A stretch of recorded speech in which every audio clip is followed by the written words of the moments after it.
ओम शांति। आज हम 1974 की मुरली शुरू करते हैं, अव्यक्त मुरलियाँ। तो इसकी पहली मुरली आज करेंगे। अब शक्ति सेना नाम को सार्थक बनाओ। यह मुरली है 23/1/1974 की। इस मुरली में निर्बल आत्मा को शक्ति देने वाले शक्तिदाता, चढ़ती कला की ओर ले जाने वाले रूहानी पंडे और सब आधारों से निराधार बनाने वाले निराकार शिव बाबा शक्तियों के संगठन को संबोधित करते हुए बोले। शक्तियों के संगठन को संबोधित करते हुए बोले, क्या अपने आप को शक्ति सेना की वॉरियर्स समझती हो?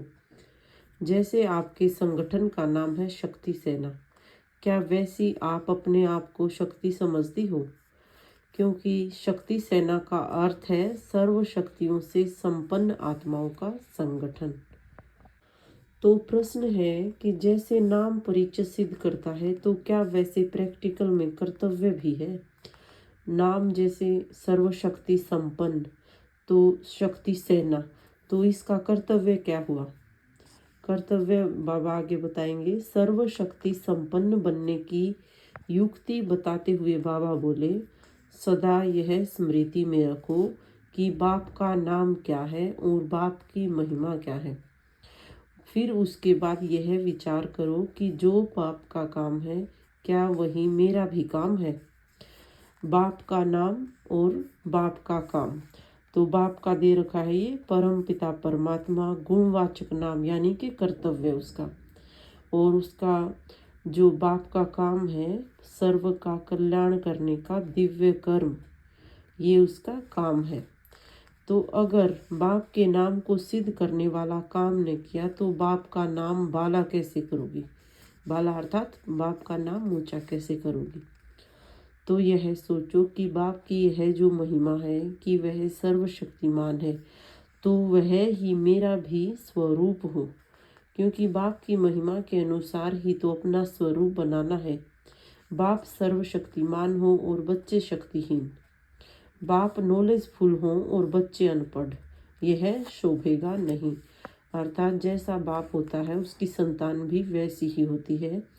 तो हमारा बाप सर्वशक्तिमान है, नॉलेजफुल है, तो हमें भी वैसा ही बनना है।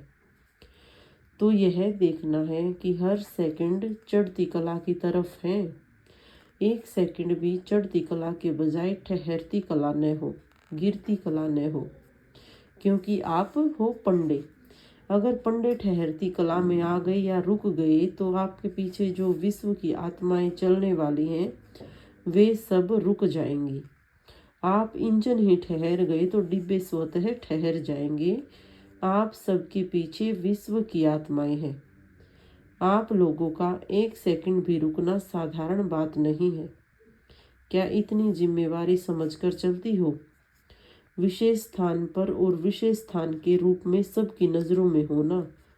तो जब ड्रामा अनुसार विशेष स्थान पर विशेष पार्ट बजाने का चांस मिला है, तो अपने विशेष पार्ट को महत्व देना चाहिए ना। तो आगे हम करेंगे यहाँ से। यह तो अंडरस्टूड है कि अगर स्थापना की तैयारी कम है, तो विनाश की तैयारी कैसे होगी?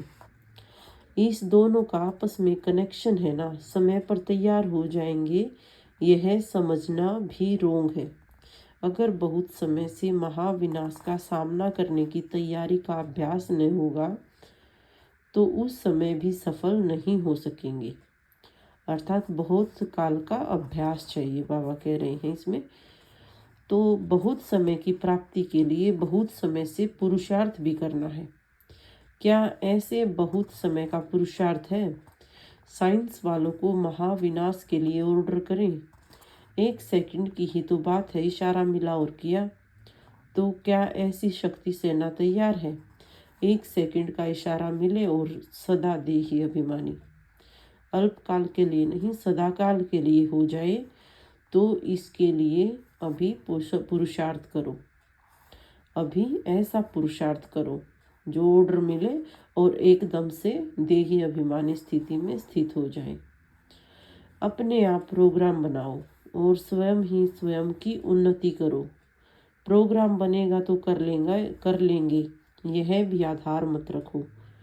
भट्टी बनेगी, 2-3 दिन अच्छे बीतेंगे तो यह तो संगठन का सहयोग हुआ। बाबा चाहते हैं निराधार हमारा पुरुषार्थ हो। अभ्यास निराधार का होना चाहिए। प्रोग्राम के आधार पर अपनी उन्नति का आधार बनाना यह भी कमजोरी है। यह तो अनादि प्रोग्राम मिला हुआ है ना, वह क्यों नहीं याद करते हो? हर वक्त भट्टी में रहना है, यह तो अनादि प्रोग्राम है। अनादि अर्थात संगम युग की हर सेकंड ही भट्टी है। यह प्रोग्राम अनादि है, कभी न खत्म होने वाला।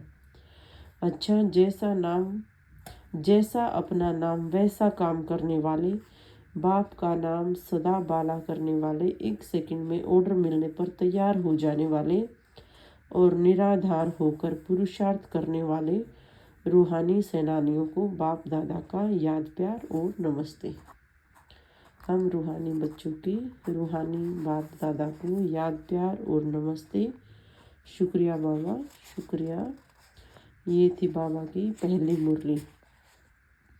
इसमें बाबा ने बताया कि हमारा पुरुषार्थ बिना किसी आधार के होना चाहिए और सदा बाबा की स्मृति रखो कि हमारे बाप का नाम क्या है, उसकी महिमा क्या है, उसका कर्तव्य क्या है, और वही नाम वही काम हम सभी शक्ति सेनानियों का है, ये बाबा ने बताया। और हर सेकंड चढ़ती कला की तरफ जाना है और हमारा पुरुषार्थ निराधार होना चाहिए। 1 सेकंड में डायरेक्शन मिले और अशरीरी हो जाए। लंबे काल का देही अभिमानी अभ्यास चाहिए। ये थी बाबा की पहली मुरली। सभी विचार करेंगे। शुक्रिया। ओम शांति।